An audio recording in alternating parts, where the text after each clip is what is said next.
Great poise. Oh, look at the inside thigh kick.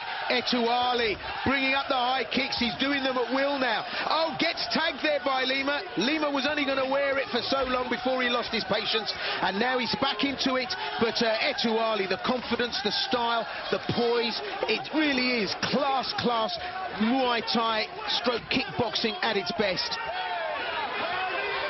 Those 3 or 4 kicks that were thrown by Ettouhlali, textbook Thai style. He's obviously trained in Thailand, I would have thought. And look at that step-up knee from, and a twist. Beautiful. Well, again, this is another fight that has been too close to call. What a matchup. You have to give credit to the promoters. This is great matchups for these fighters. All the fighters we thought would have it their own way have just incredibly been given, tough tasks to deal with. Alviar Lima, I thought, was going to sail through this. Najim Ettouhlali has more than given him something to think about. It's all down to the last minute, and this is a real war of attrition. This fight is just a slugfest from beginning to end, and Alviar Lima closing it down, bringing the knee in, and Ettouhlali not allowing him to, opens up the space, and then brings in the kicks and the hands. Going one way and the other. When Ettouhlali steps up the pace, he seems to look a much different fighter, but sometimes he seems to go to sleep for about 10-20 seconds and lets Lima unload the shots, and obviously they're all scoring. Well, you can't keep up that pace continuously, and still 40 seconds left in this third and final, and I really don't know who's edging ahead here. Look at that. It's great hands from Ettouhlali, and Alviar Lima comes forward relentlessly like Joe Frazier and gets the shots off, but Ettouhlali creates the space and then punishes him. This is going one way, then the other. This has got to be one of the most exciting fights of the evening. Without a doubt, this is the top fight so far. Look at that, uppercut straight right. Oh. Well, the hand skills from both these men, as I say, worthy of a championship boxing bout. They really have dished it out like Premiership footballers in a Bentley showroom. They're giving it out like there's no tomorrow. Incredible stuff here. The clock's against both of them now for a stoppage, but as it goes to the bell, I don't know, Sean. What do you say? Both men had their hands up. I don't know. I'm not going to make no predictions. I did that in the last one. Look what happened. I know. Well, I think it might. If any fight deserves to go an extra round, it's going to be this. But can they take it? I hope it does. As a neutral sitting here, I hope it does. Well, look at that in the replay. You can see just the level of strikes that were coming. They were hitting target. They were powerful, textbook stuff. I think it's going to go an extra round. These Dutch fighters and Dutch-based fighters, they've got such strength in depth. When you go to their shows out there, there's just hundreds of them, all top quality. Amazing. Well, yeah, I mean, you've only got to look at the top fighters in K1 and Semi Schilt, Remy Bonyaski, and the legends like Ramon Dekkers, etc., etc. I mean, they can turn them out. And also, when we go to the K1s with the heavyweights, it's been well known and well documented that the Dutch are the tallest race in the world and the biggest race in the world.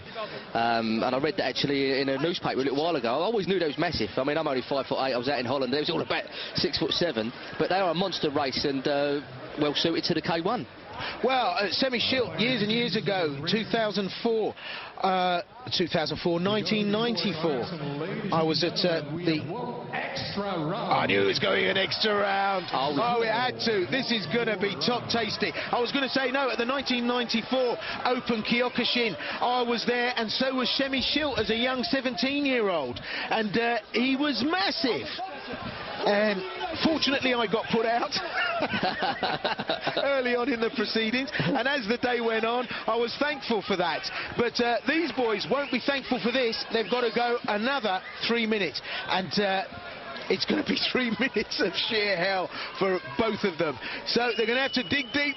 They're going to have to pull something extra out of the bag. They're both capable of it. This has just been awesome. So round 4, an extra round in this contest, the second quarter-final here in Rotterdam. The It's Showtime 75-kilogram event. Well, it's just been awesome. I'm joined here ringside by Sean Toomey, and well, we're just lapping this up. It's just been such a tremendous evening, and more to come. But just look at these two men go. The extra round here, it's Alviar Lima and Najim Ettouhlali. Extremely tough fight, and it's got to have taken something out of him, this fight. You can't go 4 rounds at this kind of pace and then recover within an hour to fight another fight. So all the other opponents to be, you know, well happy with this.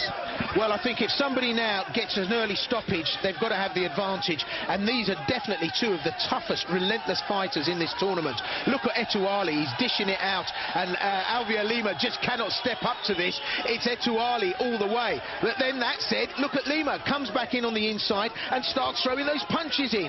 Works the body shot to try and bring the hands down of Ettouhlali. And Ettouhlali, too wily a campaigner, keeps his hands right up by his ears. He's not letting Alviar Lima in, and Lima's there knocking and huffing and puffing at the door. Ettouhlali, you're not coming in. Turns him, brings up the high kick, and this is just constant, continuous attrition. Lima's your worst nightmare. He keeps coming and coming and coming, and no matter what you hit him with, he's still there. He's still throwing shots. No, he's terror incognito, and a tougher brawler you won't find. Relentless, throws the shot like a little Duracell puppet. I mean, look at him. He's on you like a drunk on a kebab. But Ettouhlali creates the space, the leverage, throws those big shots, and that's what Lima needs to keep him off you. He needs big shots, and Ettouhlali's up to the job. The reason it's a great fight, it takes two to tango, and Ettouhlali is there all the way. Really, this has just been brilliant, and the energy levels now are going to be tested. But just look at these two men go. I mean, this is championship fighting at its best, and Lima still very focused, still happy to work. The strapping off his glove, the referee's letting it go. Ettouhlali digs deep, deep stance, gets the leverage for those shots. This is just continuous. This fight's worthy of the final. This fight really is worthy of the final. Fantastic fight. Well, look at the referee. You don't see that often. He bites off the tape and says fight on, and that's going to keep the action continuous, and they do. And the clock has got to be against both these men now. I still can't work out who's got an advantage. It depends how the judges are going to score it, whether they're favouring, well, it's mainly all punching at the moment.